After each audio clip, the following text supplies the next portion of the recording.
Governor Ron DeSantis corruptly wants to hide his travel schedule from Florida taxpayers. What is he afraid of? To shield his travel logs, the governor had his Republican sock puppet legislature pass a bill. It conceals his whereabouts and denies access to his travel records.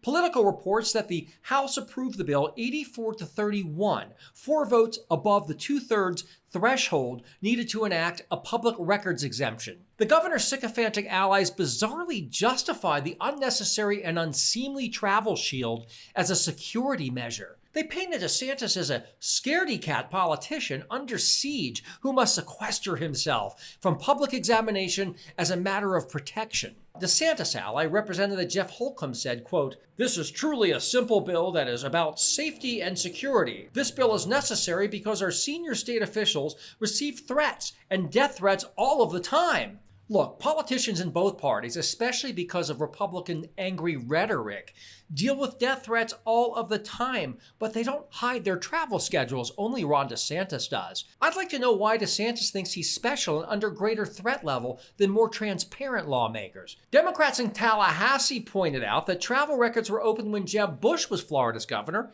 even though he was the brother of President George W. Bush during the September 11th attacks. Jeb Bush was theoretically a significantly greater target than DeSantis. If this isn't disturbing enough, DeSantis also started his own personal state militia for protection. Given this Herculean effort to conceal his travel, combined with his own private army, it appears that Ron DeSantis is too paranoid to be president of the United States. He also needs an urgent mental health evaluation to remain governor of Florida. Something is seriously wrong with a guy who sees a dire threat behind every nook and cranny.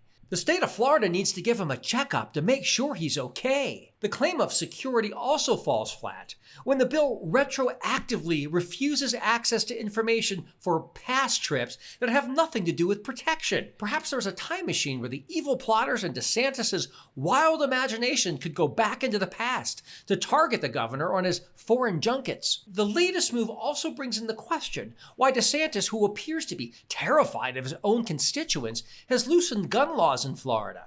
In April, DeSantis signed a Republican bill that allowed Floridians to carry concealed guns without a permit. It seems incongruous and a little peculiar that the governor would loosen gun restrictions, then expeditiously move to hide his whereabouts to avoid threats from armed Floridians.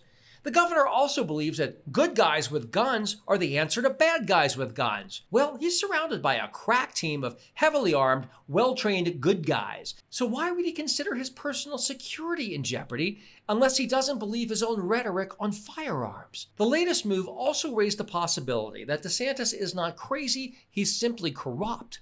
Politico reports, quote, DeSantis just returned from a week-long international trip that took him to Japan, South Korea, Israel, and the United Kingdom. That trip was organized through Enterprise Florida, the state's economic development arm, and is supposed to be financed through private donations. Flight tracking records show that DeSantis used a chartered jet for the trip, an expense that could run as much as $10,000 an hour. But Enterprise Florida has so far not answered questions about why the governor needed a chartered jet. I'm sorry, but something doesn't smell right in Florida. Clearly, something is awry and something is amiss. DeSantis' autocratic move to shield his travel undermines open government laws, makes him appear severely paranoid, disrespects taxpayers, and is the latest example of how Republican rule is wrecking Florida's future.